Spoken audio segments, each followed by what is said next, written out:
Aujourd'hui, nous allons faire connaissance avec les méthodes de séparation des acides aminés selon la charge. Précisément, nous allons parler de la chromatographie ionique et de l'électrophorèse de zone. Il y a bien sûr d'autres méthodes, mais l'électrophorèse avec la chromatographie reste les principales techniques de séparation des protides. À travers cette vidéo, nous allons se limiter à la chromatographie ionique, symbolisée par CI, qu'on appelle aussi chromatographie échangeuse d'ions. On distingue deux types de CI, la chromatographie échangeuse de cations et la chromatographie échangeuse d'anions. Le principe de la chromatographie ionique, la CI, est très simple. On a une colonne composée de résines chargées contenant des groupements fonctionnels chargés. C'est la phase stationnaire, ou bien qu'on appelle étape de fixation. Pourquoi? Parce que la résine joue le rôle d'un support sur lequel on va fixer les molécules ou bien les acides aminés qu'on va séparer. La deuxième phase, c'est une phase mobile ou bien phase aqueuse qu'on appelle étape dilution, dans laquelle on va faire sortir les acides aminés. Élier les acides aminés, ça veut dire sortir les acides aminés un par un. Alors, dans la phase stationnaire, l'étudiant doit savoir qu'elle contient une résine. On distingue une résine échangeuse de cations. Dans ce cas-là, la phase stationnaire porte du groupement anionique et on a une résine échangeuse d'anions et dans ce cas, la phase stationnaire porte du groupement cationique. Je résume. La chromatographie comprend deux étapes.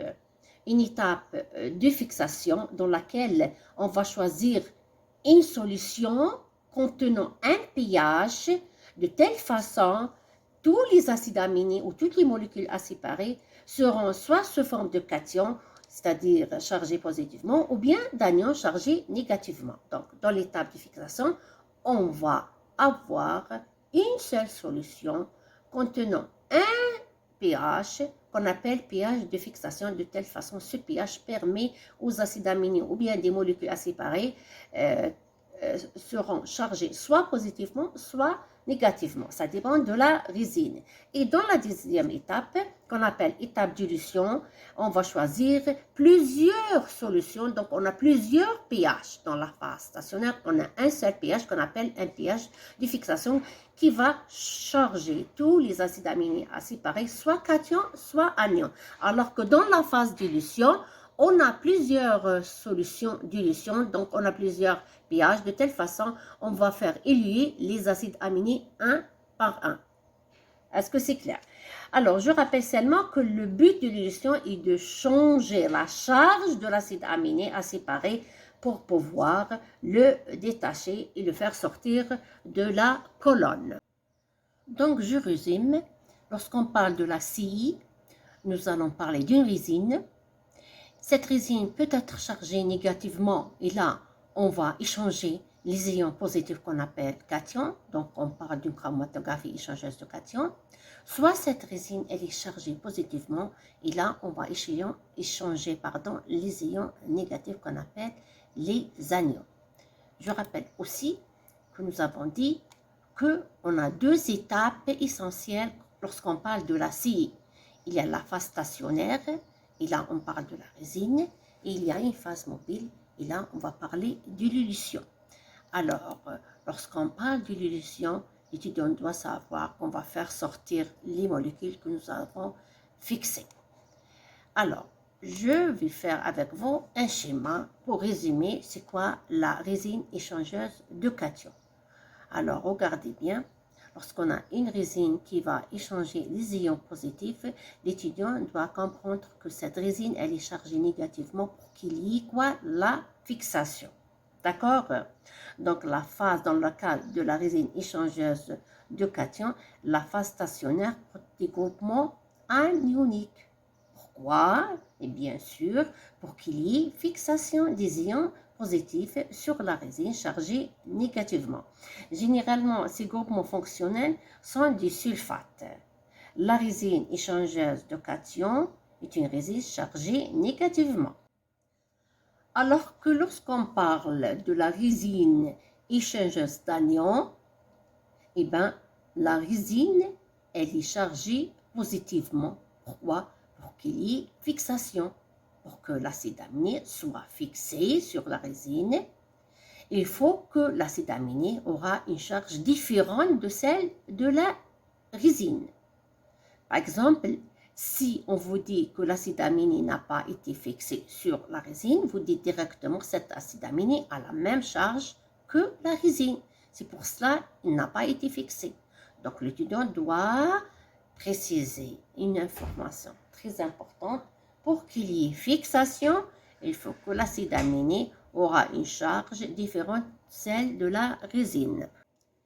Alors, pour assimiler toutes ces informations, nous allons faire ensemble l'exercice 7. Je rappelle que vous pouvez recharger ce document, il est en bas dans la boîte de description. Alors, qu'est-ce qu'il dit l'exercice 7? Pendant la séparation des mélanges d'acides aminés contenant la tyrosine TYR, l'arginine ARG, l'acide glutamique GLU et l'alanine ALA et l'acide aspartique aspiré par chromatographie échangeuse d'ions. Là, je m'arrête, on n'a pas précisé le type d'ion. Est-ce qu'on échange des cations ou des anions? Sur une résine à pH égal à 9, l'arginine n'a pas été retenue. Il faut souligner cette phrase parce que c'est la phrase clé de l'exercice. Alors, qu'est-ce qu'on demande dans l'exercice? Quelle est donc la nature de cette résine? Donc, on cherche quoi? On cherche, est-ce que c'est une résine qui échange des cations ou bien les anions? Alors, on commence ensemble l'exercice par la phrase clé. Arg n'a pas été retenu, ça veut dire que l'arginine n'a pas été fixée par cette résine. Alors, je rappelle le principe de la chromatographie échangeuse d'ions, quel que soit anion ou cation. Il y a une étape très importante qui est l'étape de fixation. L'étudiant doit comprendre pour qu'il y ait fixation des acides aminés à séparer sur la résine, il faut que la résine et les acides aminés à séparer ont des charges différentes. Si la résine est chargée positivement, et ben, les acides aminés à séparer sont chargés négativement et vice-versa. Si la résine est chargée négativement, et ben, les acides aminés à séparer sont chargés positivement. Alors, là, je m'arrête. Si, par exemple, l'acide aminé à séparer n'a pas été retenu, n'a pas été fixé sur la résine, qu'est-ce que l'étudiant doit comprendre? Eh bien, il doit dire qu'il n'y a pas de fixation, donc l'acide aminé et la résine ont la même charge. C'est notre cas. Donc, l'arginine a la même charge que la résine. Donc, pour répondre à la question 7 et retrouver quelle est la charge de la résine, on devra chercher la charge de arginine. Alors, ensemble, nous allons chercher la charge des 5 acides aminés à séparer à pH égal à 9. À pH égal à 9, il est séparé au pHI de tyrosine, de glu, de ALA et de ASP. Pourquoi? Eh bien parce que tout le monde sait que glu et ASP, ce sont des acides aminés acides. Ça, je parle des classes. Je ne me suis pas basée sur la valeur du pHI. Je rappelle, glu et ASP sont deux acides aminés acides dont le pHI est à environ 3. Et lorsque le pH est égal à 9, il est supérieur au pH de glu et supérieur au pH de ASP, c'est-à-dire supérieur à 3. Dans ce cas-là, glu et ASP auront une charge négative. Pourquoi? Je rappelle que lorsque le pH est supérieur au pHI, on est dans un milieu basique, c'est-à-dire pauvre en protons. Quel est le comportement de l'acide aminé? Et précisément, c'est la fonction COH qui va s'ioniser et qui va devenir CO-. Donc, à pH égal à 9, supérieur au pHI de glu, supérieur au pH de ASP, glu et ASP auront une charge négative.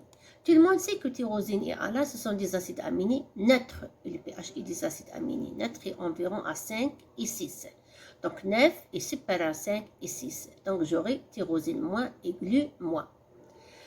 À pH égal à 9, il est inférieur au pH de Arg. Pourquoi? Parce que tout le monde sait que arginine est un acide aminé basique. Précisément, c'est l'acide aminé le plus basique, c'est-à-dire son pHI est à environ 10 et 9 est inférieur à 10. Et lorsque le pH est inférieur au pHI, alors c'est la fonction amine qui s'ionise, il devient un H3+. Donc j'aurai Arg plus. Alors, puisque nous avons dit, parce que Arg n'a pas été fixé, donc Arg a la même charge que la résine, donc notre résine est chargée positivement, et nous dans le cas d'une chromatographie échangeuse d'anion. Là, j'ai schématisé cette colonne. La colonne est chargée positivement. C'est pour cela que la tyrosine a été fixée et glu a été fixée. Mais Arg n'a pas été fixée parce qu'elle avait la même charge que la résine. On passe à l'exercice 9, soit le mélange d'acides aminés suivant ALA, ALA, tyrosine TYR, glutamate GLU, aspartate ASP et la lysine LYS. Le mélange est déposé sur une colonne échangeuse d'anions. Je rappelle que lorsqu'on a une résine échangeuse d'anions, alors l'étudiant doit comprendre que la résine, elle est chargée positivement et les acides aminés à séparer devront être chargés négativement. N'oubliez pas ce principe. Alors, je rappelle aussi que lorsque le pH est supérieur au pHI, les acides aminés seront sous forme d'anions. Alors, je reviens ici à mon exercice et je rappelle que parmi les acides aminés proposés, il y a l'acide aminé lyse. Pourquoi? Parce que c'est un acide aminé basique. D'accord? Quel est le problème dans l'exercice? Quel est le pH? Quel pH? Le pH de fixation. Est-ce que c'est clair? Alors, je dois choisir un pH de fixation de telle façon qu'il doit être supérieur au pHI de lyse pour que tous les acides aminés seront sous forme d'anions. Alors, je reviens à l'exercice. Une colonne échangeuse d'anions. Les acides aminés sont chargés négativement, et la résine est chargée positivement. Et pour qu'il y ait tous les acides aminés sous forme d'anion, il faut que le pH soit supérieur au pHI de lyse, parce que lyse, c'est l'acide aminé qui a le pHI le plus élevé. Donc, je dois choisir un pH supérieur à 9, c'est-à-dire je vais choisir un pH égal à 10. Alors, lorsque le pH est égal à 10, tout le monde sait que lorsque le pH est égal à 10, il est supérieur au pHI des acides aminés neutres à la tyrosine et supérieur aussi aux acides aminés acides glu asp. Donc j'aurai tout le mélange sous forme d'anion. D'accord? Donc quel est le pH? Donc c'est pH égal à 10. Et c'est quoi pH égal à 10? Le pH de fixation. Alors puis l'exercice demande d'indiquer l'ordre d'élution. L'élution, c'est-à-dire c'est la sortie des acides aminés. Comment on va faire sortir les acides aminés? Et là, on va faire un rappel très important. On a deux types de chromatographie échangeuse d'ions, d'anions et de cations. Alors que lorsque on parle des chromatographies échangeuses d'anions et on parle d'élution, c'est-à-dire la sortie des acides aminés, et ben, l'ordre d'élution est décroissant. C'est-à-dire je vais commencer des acides aminés basiques en passant par les acides aminés neutres et j'arrive aux acides aminés acides. Ça, c'est une règle. Et si la chromatographie et échangeuse de cations, l'ordre d'élution est croissant. Je commence par les acides aminés acides, en passant par les acides aminés neutres, puis les acides aminés basiques. Donc, sur cette base-là, l'étudiant va dire que l'ordre d'élution des acides aminés est décroissant. Alors, quel est l'acide aminé qui va sortir? Le premier, c'est l'acide aminé basique. Parmi ceux proposés, il y a la lysine. Puis l'acide aminé neutre, eh ben, il y a ALA, puis tyrosine, et puis les acides aminés acides, il y a glu, puis asp. Pourquoi cet ordre entre les acides aminés acides? Tout le monde sait que asp, c'est l'acide aminé le plus acide, c'est-à-dire pH égal à 2. Et glu, c'est l'acide aminé acide, mais son pH est égal à 3. Donc l'ordre d'élution, lyse, c'est le premier acide aminé à sortir, à éluer, puis le deuxième, c'est ALA, le troisième, c'est tyrosine, le quatrième, c'est glu, et le dernier, c'est asp. Et enfin, on termine avec l'exercice numéro 1, 11. Un mélange d'acides aminés suivant ALA, tyrosine, glutamate, arginine, aspartate et enfin la lysine. Le mélange est placé sur une colonne échangeuse d'anions. Un certain pH. La question, à partir de quelle valeur de pH tous les acides aminés seront retenus par cette résine? Je rappelle que lorsqu'on parle de la chromatographie échangeuse d'anions, donc il faut que les acides aminés proposés seront sous forme d'anions. Je rappelle pour que les acides aminés se comportent comme des anions, il faut que le pH soit supérieur au pHI. Alors, de quel acide aminé? Faites attention, lorsqu'on parle de la chromatographie échangeuse d'anions, on doit regarder l'acide aminé qui a le pHI le plus élevé. Et bien sûr, la classe. Parmi les acides aminés proposés, on a deux acides aminés basiques, donc ils auront le pHI le plus élevé. Et parmi les deux acides aminés basiques, l'arginine, c'est celle qui a le pHI le plus élevé. Donc, je vais regarder, je vais appliquer cette règle, je vais dire que pour que les acides aminés se comportent comme des anions, il faut que le pH soit supérieur au pHI de Arche. Je rappelle que la résine échangeuse d'anion, c'est une résine chargée positivement et que la résine échangeuse de cation est une résine chargée négativement. Donc, à pH supérieur au pHI de Arche, je vais choisir par exemple le pH égal à 11. Si je rappelle pH égal à 11, c'est le pH de fixation. Tous les acides aminés seront retenus, seront fixés par la résine. Pourquoi? Parce qu'ils seront chargés négativement. Alors, j'aurai ALA-, tyrosine-, glu-, arge-, AS- et lyse-. Alors, donc, on a répondu à cette question. Le pH est égal à pH égal à 11 et c'est le pH de fixation. Indiquer l'ordre d'élution de ces acides aminés si on ramène progressivement, doucement, la valeur du pH à 5,2. Alors, je rappelle aux étudiants que lorsque on va ramener progressivement la valeur du pH à 5,2, l'ordre d'élution des acides aminés est le suivant. Arge. Pourquoi? Parce que nous avons dit que lorsqu'on travaille sur une chromatographie échangeuse d'anions, c'est une élution décroissante, c'est-à-dire on commence par les acides aminés basiques, puis on passe par les acides aminés neutres et enfin les acides aminés acides. Parmi les acides aminés proposés, il y a deux acides aminés basiques. On commence par le plus basique, donc le premier qui va sortir, c'est l'arginine, puis la lysine. Alors, parce qu'on demande de l'exercice de justifier les réponses. D'accord? On va justifier nos réponses.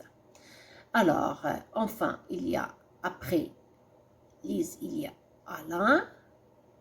D'accord? Puis tyrosine, glu et enfin asp. Tout le monde sait pourquoi. Parce que asp, c'est l'acide aminé le plus acide, c'est-à-dire qu'il a la valeur du pH la plus faible. Alors, à pH égal à 5, le pH de Arche est 10,76. Donc, le pH égal à 5,2 est inférieur au pH. J'aurai Arche plus. Donc, elle va être éluée. Pour éluer, pour faire sortir les acides aminés, tout simplement, je vais changer la charge de l'acide aminé. Il était moins, il devient plus, il n'est pas fixé, il va sortir. pH et de lyse, c'est 9,14. 5,2 est inférieur à 9,14, donc je réalise plus. Je rappelle toujours pour la deuxième fois que pour éluer les acides aminés, on va les sortir et pour pouvoir les sortir, il faut changer leur charge de moins vers plus. À pH égale à 5,2, à un pH égal à 6,2, donc 5,2 est inférieur à 6, j'aurai à la plus, elle va être éliée en troisième ordre, ainsi de suite. Lorsque j'arrive à asp, son pHI c'est 2,97 et pH égale à 5,2 est supérieur à 2, donc asp sera toujours chargé négativement à pH égal à 5,2 ainsi que glu. Donc, dans l'exercice, on pose la question.